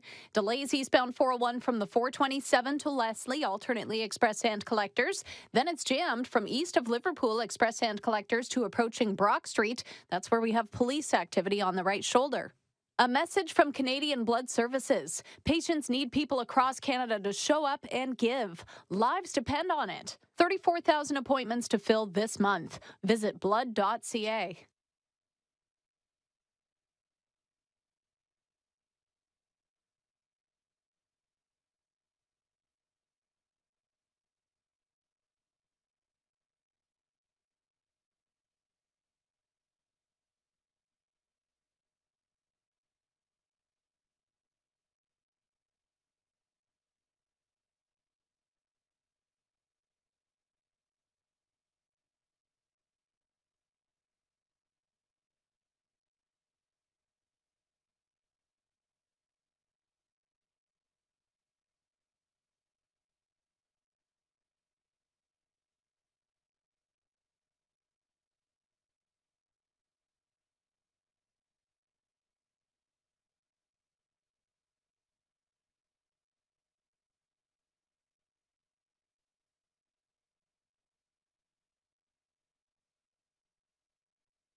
This is Real Kyper and Bourne on Sportsnet 590 The Fan. The Kypreos, Justin Bourne, and we are live streaming on YouTube Sportsnet's channel, looking at the top chats. One comes from, oh, where's my favorite here? I just saw it 2 seconds ago. I think Comes from Cole Dobinson, who says in the chat, I always feel like Kyper is going to make Sammy cry when he disagrees with him. I feel like no one can see Sammy behind the glass, but I feel like people have no idea what Sammy looks and is built. Someone saw him the other day and was like, wait, he's tall? Sam's 6'5" out there for people who aren't aware. We're not going to reveal Sammy. I know, it's like a mystery, man. He also weighs 104 pounds. You're like Vera from Cheers. We never did see her. That's a really topical one. Not a current enough our reference. YouTube base is loving that one. Sorry, I'm going to the 80s. We have Alan. We did VCRs already, Sony Walkmans. One guy that scared a few people in his career is our next guest, Alan May, former NHLer. How many PMs over the career? 2,000? I don't know. You know what? I think altogether I was just a shade under $3,000 when you take all the leagues that I played in. So Damn. there were a few. And I think my first 4 years I had about 1,600 penalty minutes. I think that's what I had the first 4 years, something like that. So always active. It was fun. I wish I could still do that, but 339 in the first year. Yeah, well, I just go in the minor leagues though. What I did the first 2 years before I did like 352, 411. The only numbers I can remember: 352, 411, and 3 something. I don't know. 339 our first year together. Wow. I think. Yeah, and that's because everyone wanted to pick on the lightest guy on the team. I don't know what that was all about, but it was a lot of fun. I wish I could go back to that year. Go back in a time machine here. So, how's the nation's capital? What's going on down there? Just what is the overall vibe? You know what? Right now, it's almost business as usual. I guess I live close. I live next door to the French embassy. There's nothing going on there. And then I got to drive by when I go to work tonight. I'm going to drive by the Russian embassy, and there's probably going to be about 100 protesters out there, lots of TV cameras. But other than that, it's business as usual. And then tomorrow is the State of the Union downtown. So what will happen there is I don't know what the hell they're doing, but they're building another fortress around everything. I don't get it. And but it's just kind of how chaotic it's been the last 5 or 6 years. It's just another day not in paradise. So. But it just seems like life goes on, and it doesn't really, unless you watch the news, you wouldn't know what's going on.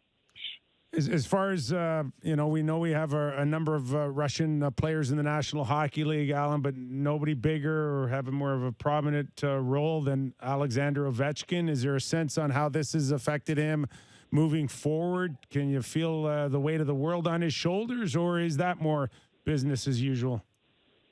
No, I would think that I can't speak for him, but there's definitely concerns because his wife and children are over there right now. Both of his parents are there. His grandmother, that his entire extended family's over there. His wife is from there.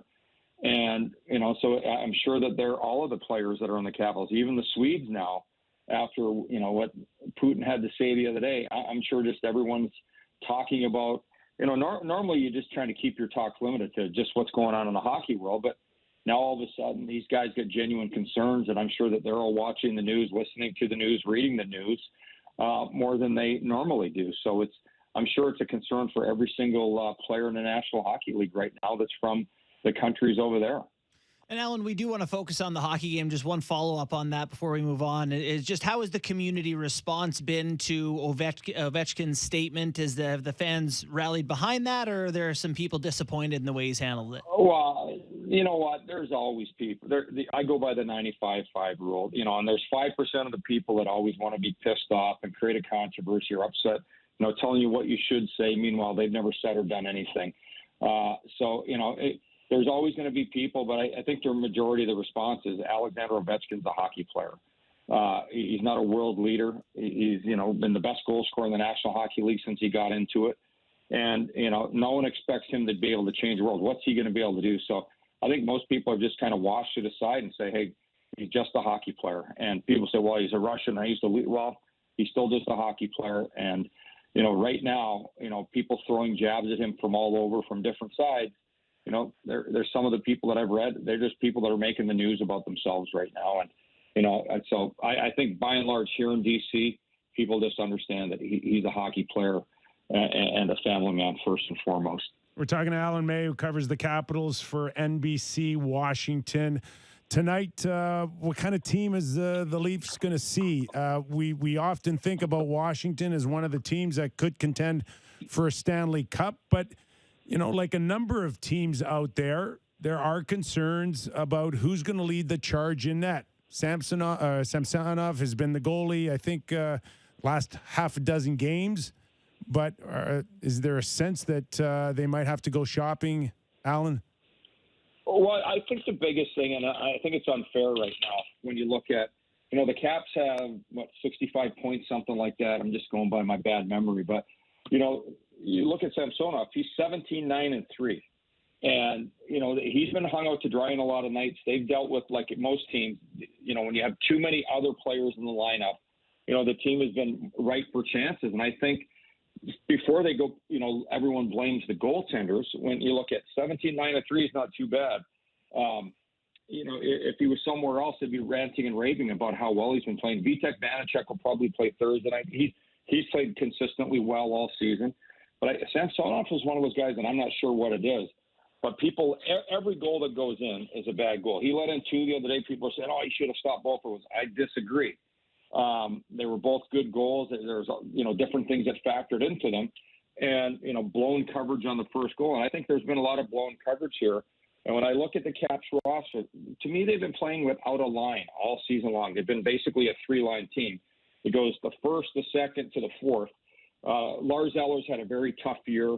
He's playing with McMichael, the rookie, and McMichael still has so many things to learn about puck battles and all the other things of the game. Daniel Sprong's been in and out of the lineup, and I don't know what he concentrates on in a game, but it's not puck battles and it's not how he plays without the puck. He's just worried about getting his shots off. So that line's been kind of a thorn in the Cap side all season long. And then you go back to the injuries that they've had, and Backstrom, he's 20 games in now.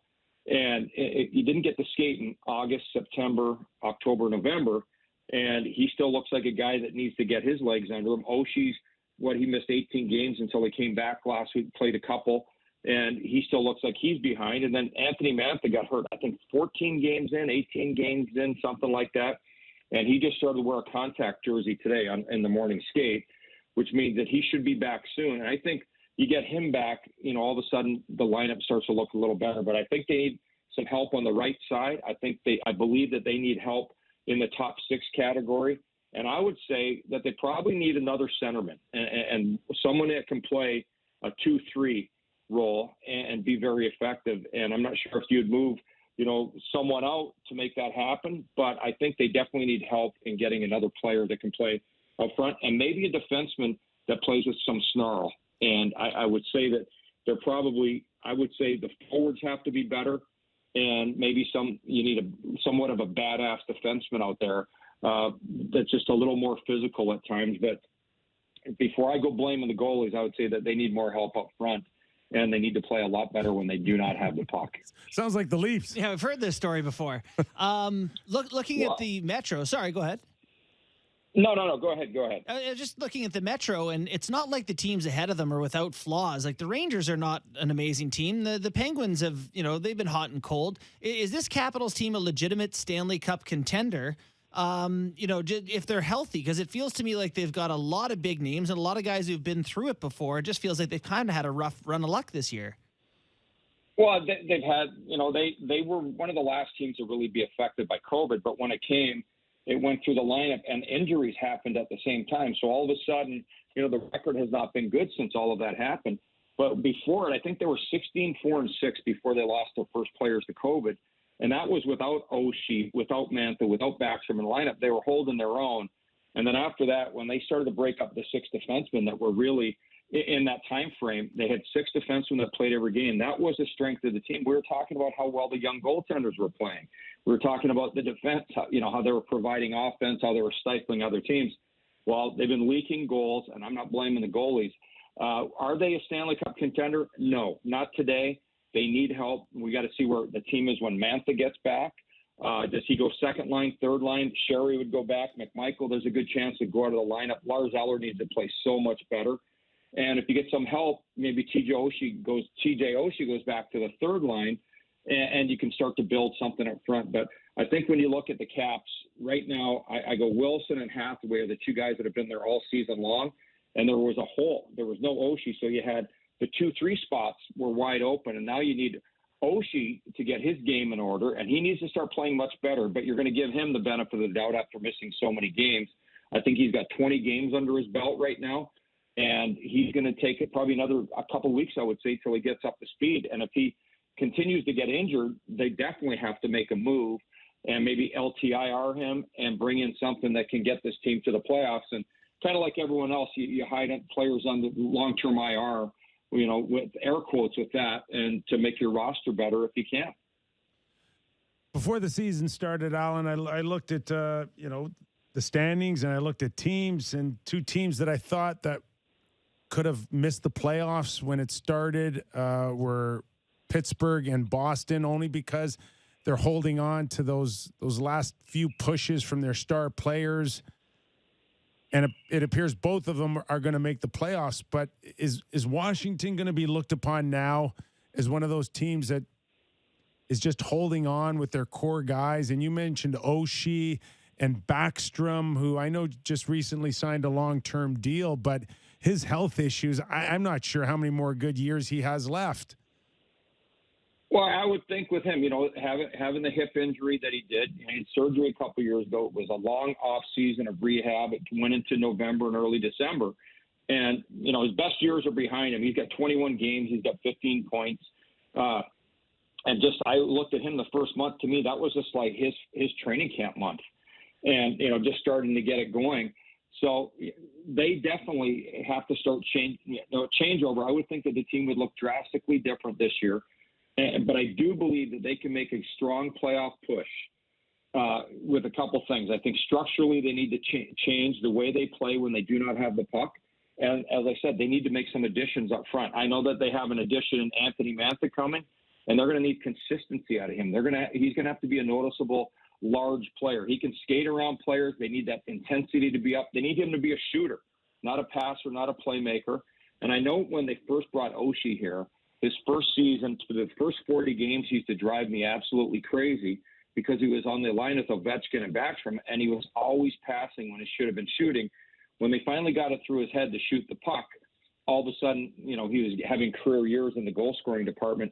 I think Anthony Mantha, if he's out playing on his offside and he's out there with Ovechkin and Kuznetsov, or if he's on the offside with, say, Backstrom, he needs to fire the puck. So he's going to be a strong addition when they do get him back.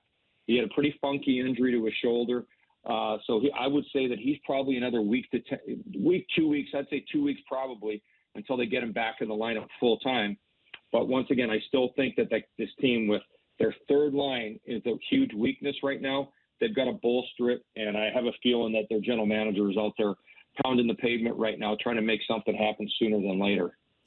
Alan, what are your thoughts on this Leafs team that's coming to town to play the Caps, who just scored 10 goals and gave up 7 in their last game?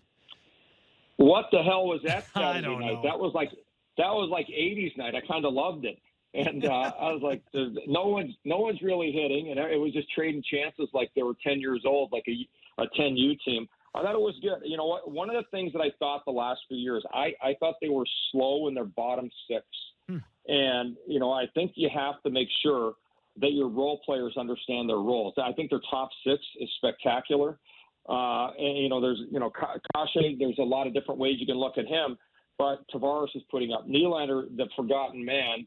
Every time I see the Leafs play, he seems like he's the most dangerous player. He's almost like an effortless skater, and I don't mean that in a derogatory way. He's a beautiful skater, but I really think if this guy puts his nose to the grindstone, he can be probably the most important forward they have. Everyone's always dependent on Matthews to score.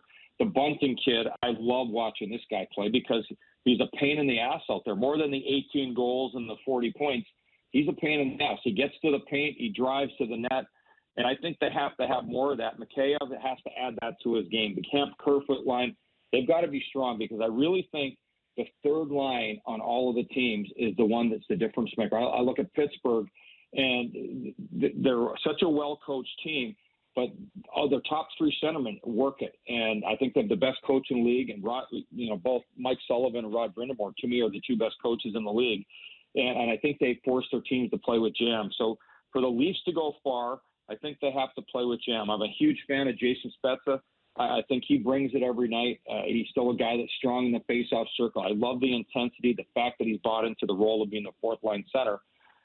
But you look at the team, I would say that the weakness is on defense still. Are those guys capable of playing in their own zone in a ground and pound type of series?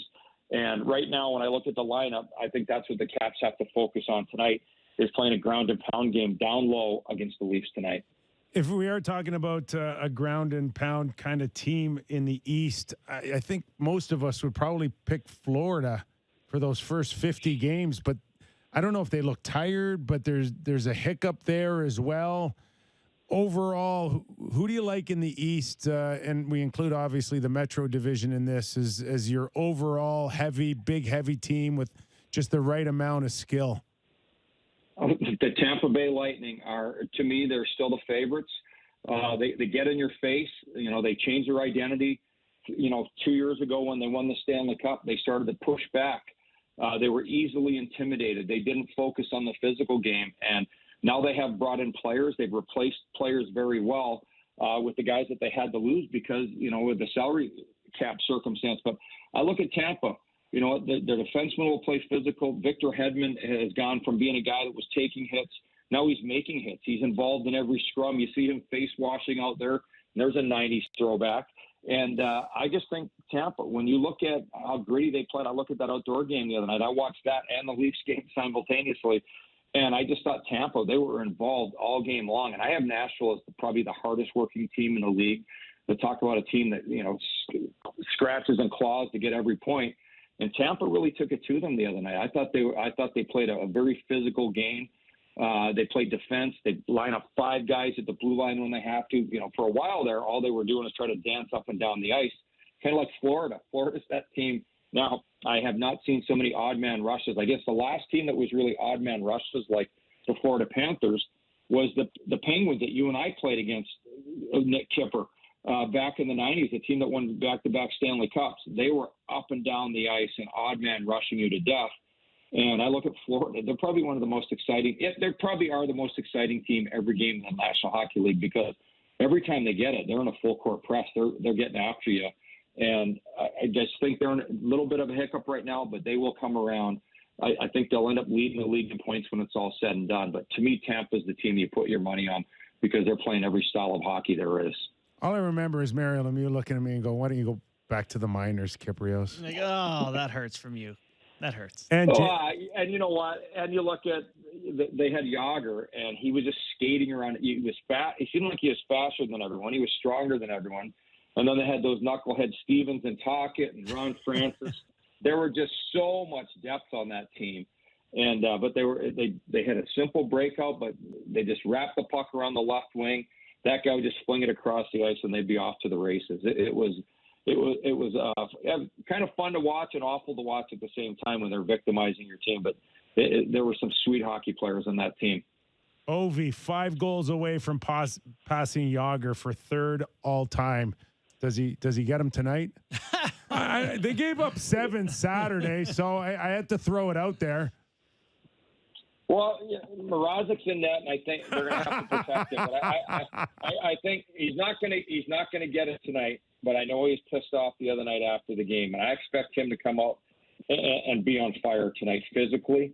I think when this team has a letdown, he's the guy. He's the leader that goes out there. Everyone always talks about the physicality of Wilson, but I expect Ovi to go out there tonight and to get after the defenseman and whoever's playing on the right side tonight. The freight train's going to be coming for them. And I think when he's more physical like that, he's more involved. He's definitely got a shooter stick ready today. Who's answering that bell for the Leafs? Liljegren sees Ovechkin coming down. Change. Get me off. Well, we look forward to it, Alan. We really appreciate your time, man. Thanks for doing this. All right, take care, guys. Talk to you soon. Thanks, Alan. So who's answering that freight train? You know who is? The bear. The Russian bear. The Russian bear. He's on the right side waiting for the other. Oh, man, it's just really hard to make any jokes or not make any jokes or just to let this go. Okay, should we discuss some of this stuff? Yeah, okay. So double IHF came out with a statement. You want to take a look at it? We assume that Russian hockey is getting kicked out. Getting the boot. Yep, that's a suspension of all Russian and Belarusian national teams and clubs from participation in every age category in all IIHF competitions or events until further notice. That includes the withdrawal of the World Junior Championships from Russia in 2023. Everything. They don't get to play hockey for a while.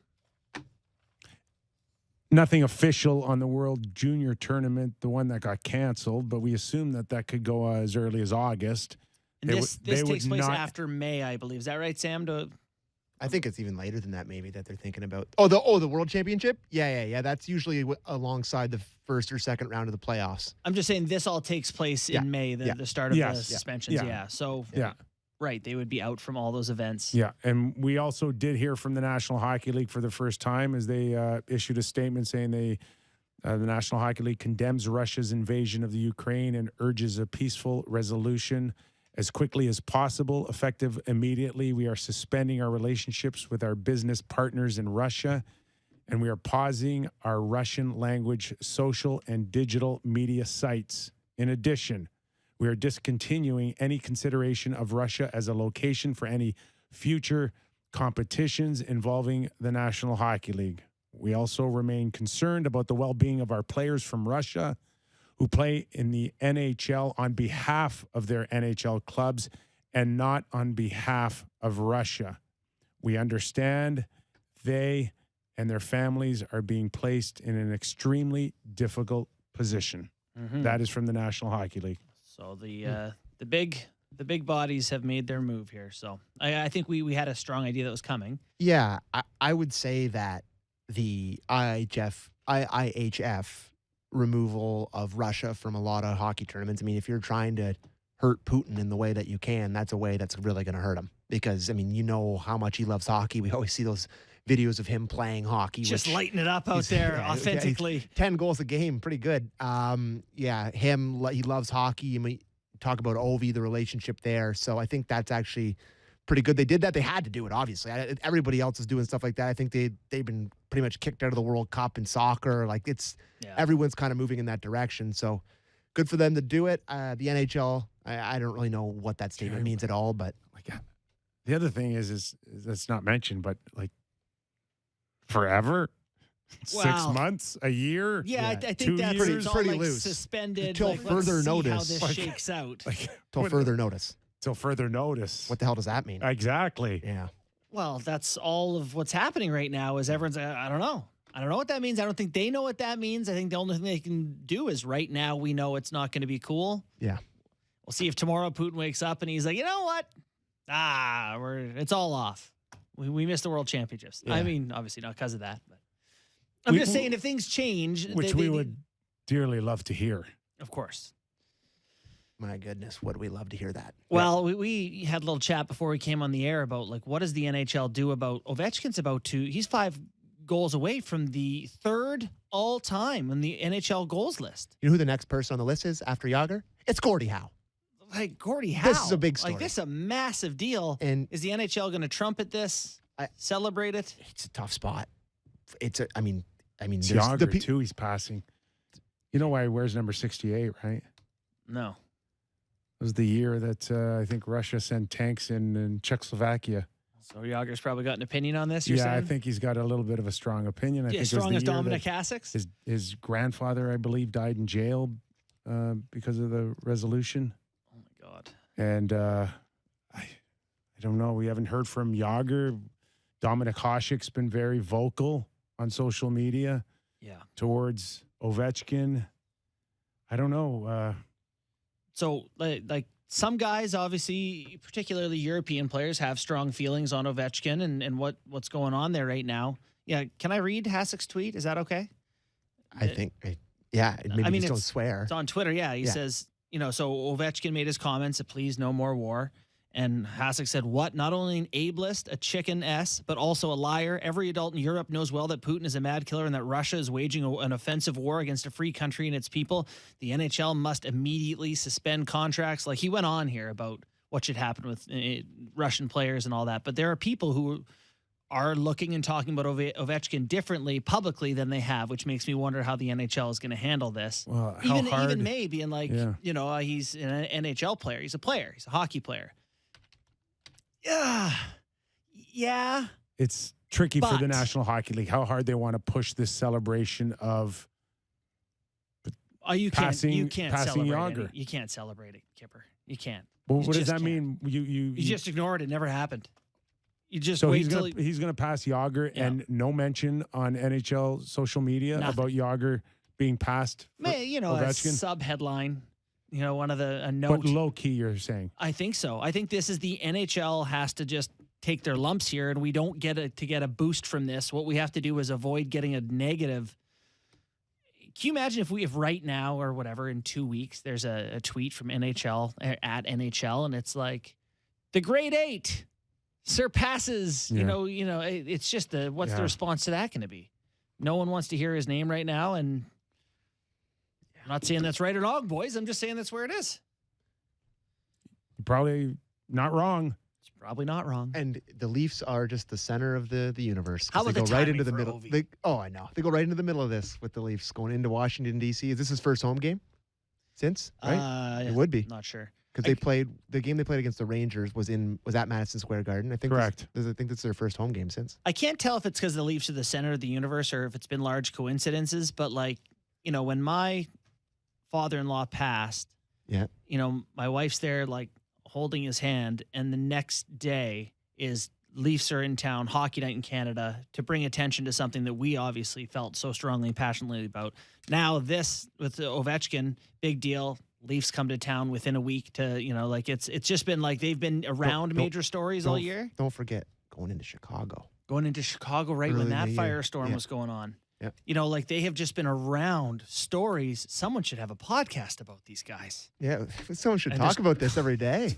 It's just been a fascinating year in the Leafs history, honestly. When we're not talking about that, we're talking about Nick Ritchie being a goal scorer again in the National Hockey Huge League. stories. Hey, we said no more Nick Ritchie's conversations, and now we got to have one. We got to bring him back. We have to. Yeah, he's golden Roll assist. Tide. Why is it everybody Rich is leaves great. becomes a star? What did he end up with? Just a goal and an assist. and a helper. Yeah, goal and an assist. Well, good for him. I think it's the perfect situation for Nick Ritchie. He's playing somewhere warm. It's the opposite of where he was playing, a crap team with no expectations. He can go there, just play hockey. You don't have to think about it. I get such a chuckle every once in a while because someone will send me a message on Twitter that I recommended trading Willie Nylander for Nick Ritchie and Brandon Montour. Yeah. Yeah, that's 6 years ago. that's a pretty famous one, Kip. 6 years ago, and everybody, know. and they all turn around and go, "Hey, would you? Yeah, we're trade Nick Ritchie now." Yeah. And it's like, no. That was 6 years ago when he was a top 10 NHL draft pick, Yeah. and the guy everybody thought was the next Lucic. You know what I get killed for? I get killed for saying that Cole Caulfield would score 35 or 40 this year. I get that sent to me. Well, hold on now. I got that sent to me every other day until about 2 weeks ago. He's and on a 30-goal pace now. tweets dried up. Let me tell you. Listen, Kipper, I didn't want to ever bring that up with you because years ago, you get that a lot. 6 years Well, ago. I know. It's listen. Oh, honestly, I'm thrilled. I'm not nearly famous enough for all my bad takes, but boy, if you want to go through my Twitter and roast me, good Lord. And you there's so many of them. You don't even want to address them because it's like, But I've also you can't said- even bother. You can't, but I've said this to Sammy before, the best GM in the world, go look through their track record of trades. Everyone made a couple of bad trades. They're out here saying words about things every day. It's going to be a few misses. Yeah, Gonna I be a said they lot should of give misses. Jack Campbell 6 years for Yesterday. $6 million, and he hasn't had a save since. Every puck shot at him has gone in the net since I said that. Like business. even if Nick Ritchie could have turned himself into a poor man's Lucic in his prime, He's a broke ass man. it still would have been a pretty good deal for the Boys- Toronto Maple Leafs. Lucic is pretty good still. Yes, but in his prime, oh my God, he was Force. scary. Force. Yeah.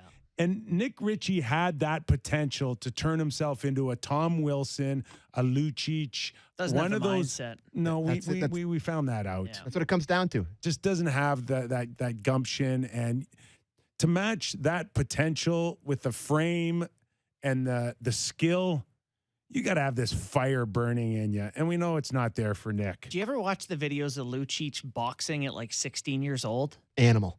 Absolute manimal. Animal. I just 16-year-old Lucic would beat the life one out of of me. one of my favorite clips of all time is because I hate the Boston Bruins, obviously, but I hate Ryan Miller more than I hated the Boston Bruins. And when Lucic just barreled him, he came out to the hash marks to play the puck for some reason, and he Lucic is just like no. every goalie thinks, oh, I'm immortal. I'll do whatever I want out here. No one's gonna touch me, and he just gets buried by immortal. Lucic. And I watch a lot of Flames because they're a really fun team to watch. He's still contributing at a high level. He's a You great don't third line understand. player. He can, and he does it when he needs to do it, Yeah. but it's just the threat. It's of there. him It's out always there. and they can still feel it.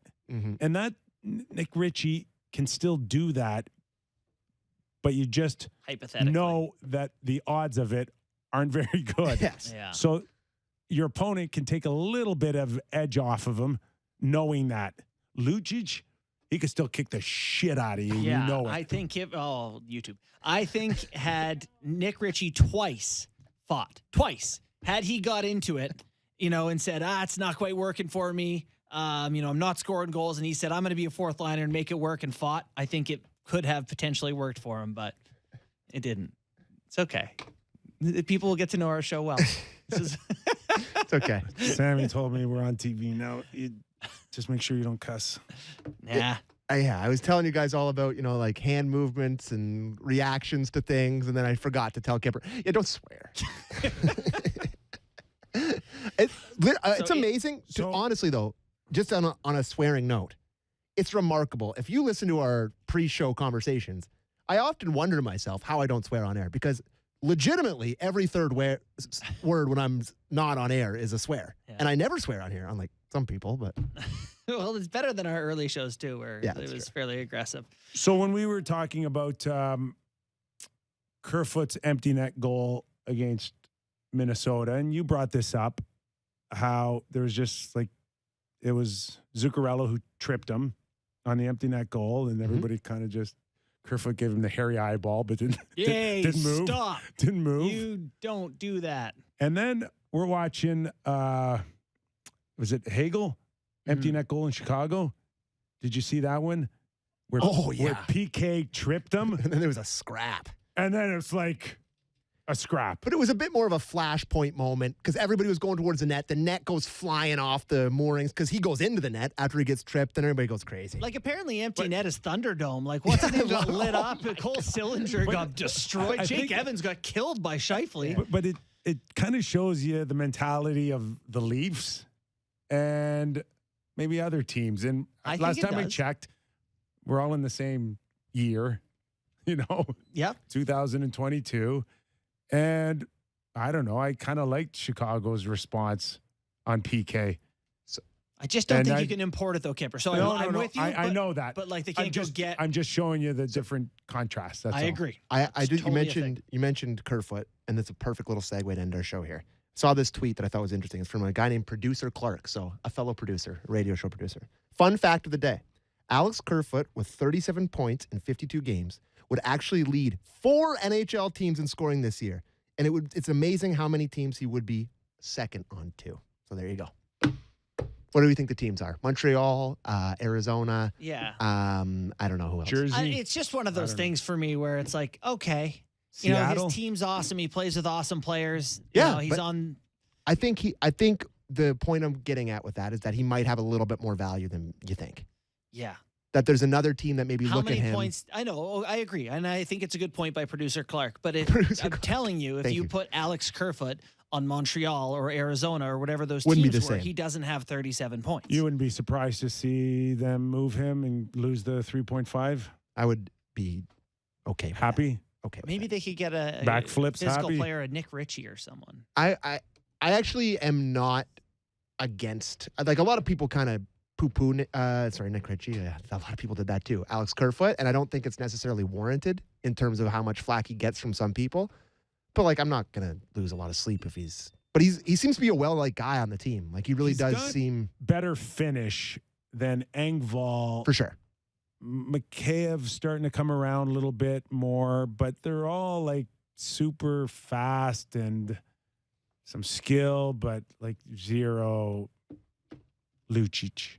But he was actually a bit of a you-know-what in the playoffs last year. Last year he was doing some questionable stuff in the playoffs against the Habs. Who was it that this guy decided? Someone called him greasy. Was it an all or nothing? Someone said he was a bit greasier than you think? Yeah, and Kerfoot, remember when he ran Suzuki into the boards after the whistle at the end of the game? He does have a little bit of that when it came to the playoffs last year. He had to fill in for Tavares. All right, does Washington end their 2-game losing streak tonight? Leafs win 10-9. 14-12, like General Nook says. Yeah. That's a first quarter Raptor score, isn't it? This Washington team, they got players. You open up their list of guys and you're like, oh yeah, Kuznetsov, Backstrom, Oshie, Wilson, Ovechkin, John Carlson has 40 points in 50 games on the back end. They've got players. They've just been a little unlucky. They're better than the Rangers to me in the Metro. I think this is a team that's going to win some games down the stretch and kind of be a tough out in the postseason if they get some saves. Like the Leafs, if they get saves, pretty good team. You know who's licking their lips tonight? Who dat? Kyper's boy, Tom Wilson. Who's going to stop all? And He's going to be. Wayne Simmons He is going to be running around do this tonight. Running around. Our first ever YouTube show. Yeah. Our thanks First to of many. close to 300 watchers I think so. and 136 likes. Can we get it to 150? I'm not sure. Baby steps here. Sammy Build faded this a little bit audience. in the last 15 minutes. Might have heard it a little bit. Yeah, somebody called my Great- joke week. I don't even know what joke I made. Great chats. A lot That of was great chats in our first day at YouTube. Some people want to move Tavares to the wing. Oh, what good does that do? At least he wins draws. Our thanks to Craig Simpson and Alan May today. Enjoy the game. We're right back tomorrow on our YouTube channel and Sportsnet 590, The Fan. Have a great one, everybody.